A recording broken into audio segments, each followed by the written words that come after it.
GG kitchen. இன்றைக்கி நாம் வந்து விநாயகர் சதுர்த்தி ஸ்பெஷலாக அப்பம் பார்க்கலான்னு இருக்கோம். அப்பம் எப்படி செய்கிறது அப்படின்ட்டு. அதுக்கு கோதுமை மாவு ஒரு 100 கிராமு, அரிசி மாவு ஒரு 100 கிராமு, வாழைப்பழம் 1, வெல்லம் வந்து ஒரு 100 கிராமு.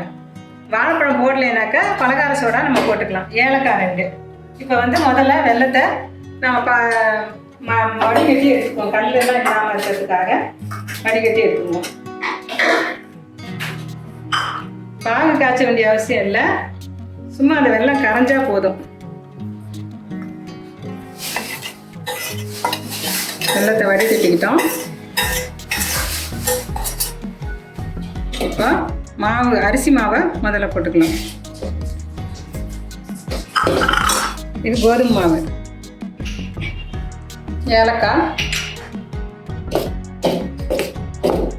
வெள்ளைப்பாகு தேவையான அளவு ஊற்றிக்கோங்க. நிறைய இருந்துச்சுன்னா கொஞ்சம் தோசை பதத்தை விட கொஞ்சம் கெட்டியாக இருக்கணும். அதுக்கு தகுந்த மாதிரி நம்ம மாவு கிளறிக்க வேண்டியதுதான். வாழைப்பழத்தையும் அதோடு போட்டு நம்ம நல்லா மசிச்சுக்கணும்.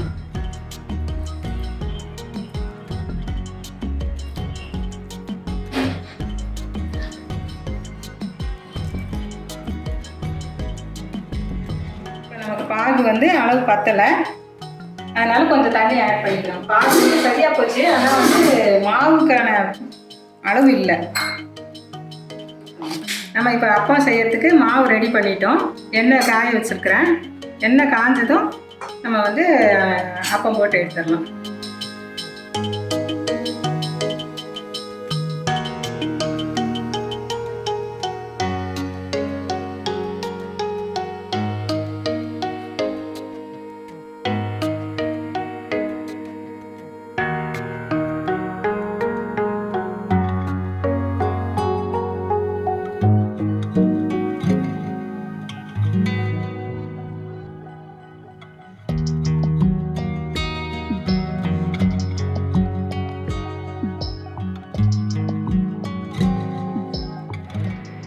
அப்பம் ரெடி பண்ணிட்டோம். சுவையான அப்பம் ரெடி.